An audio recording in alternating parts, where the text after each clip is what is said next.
With the latest season of Fallout 76, fishing has finally been added to the Wasteland. This new addition brings with it as much joy as it does heartbreak though.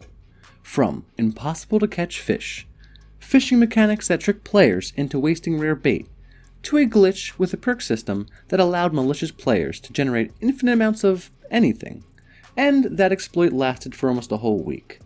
Like usual, the community is completely split on their opinions. If this update was a fresh catch, or just another red herring. Quickly, before we get into the video, I just want to thank you all for watching. If videos like these are something you want to see more of, then please, drop a like and let me know. This entire season revolves around a single minigame that, at the end of the day, feels pointless. Players in the community agree that since hunger has such a minor effect on your character, that a whole new way to acquire food is absolutely pointless. The fact that this new content brings barely anything new to the game rightfully outrages many. To intensify players' despair further, axolotls, one of the rarest fish to catch in all of the Wasteland, are only obtainable with improved bait, having exactly a 0% chance with common bait. Forcing players to invest time into grinding for a better fishing rod or doing fishing dailies every single day, praying for a 20% drop chance for a fishing mod, 6 of the 7 being pretty much useless. Without a better rod and attachment, catching certain fish will literally be impossible. This is due to the player not being able to turn the catching radius fast enough, or the fish just escaping before the player even has a chance to react, reasonably leading to many players' frustrations. This, added with the fact that the mechanic to steer the fishing rod feels janky to most players, it just makes matters worse. Many players will fall victim to the trap that is using any bait better than common, at least until you have a Mark III rod. Yes, many fish will be common, and yes, you will reel in junk commonly. But in reality though, if you were to hook a fish of real value, it would just get away, as your rod will not be strong enough to even have a slight chance in catching it, leading to many players wasting improved, or even worse, superb bait, only to have a high quality fish easily escape.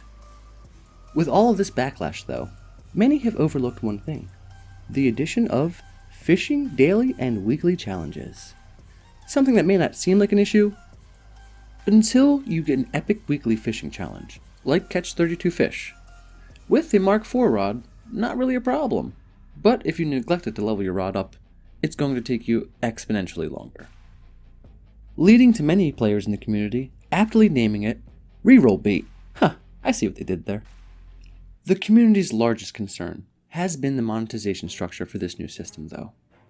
Laughably low fishing rates, difficult to farm improved bait, with a cash option to pay $30 for a camp buildable, which generates common and improved bait, or outright buy the premium only, top tier, superb bait. Oh, and not to mention, the generator that generates, you guessed it, fish, which does not count towards your character challenges, and of course, you still have to pay 700 atoms for that. At least it allows you to craft grilled fish, which helps you to reduce the intentionally long and annoying fishing mechanic. Like every other update with Fallout 76 though, the community will never be fully satisfied. Being an online game, there will always be two types of players. Casual players, who have jobs and families, and never enough time. Content that may be time-consuming, but is not mandatory, is usually received well with these players, allowing them to take it at their own pace without feeling like falling behind. And then there are the hardcore players, who favor impactful content that adds or changes to the game in a meaningful way. In addition to the new perk changes, alongside with fishing, both casual and hardcore players have both found something to like in this update. And of course, many things they haven't liked as well. Playing Captain Devil's Advocate. In the devs' defense, this was the perfect content for them to work on while doing such a massive perk overhaul. Many players may not be amazed by fishing, but with the new perk changes, myself and many in the community are actually finding enjoyment in creating new builds and in the results of said builds. My personal fishing experience after catching well over 1,500 fish only on my main account is that it can be enjoyable, But, if nothing else, it's another great opportunity to show off your endgame skills. Camp building. All jokes aside though, what are your thoughts on this new fishy update? Either way, as always, thank you so much for watching.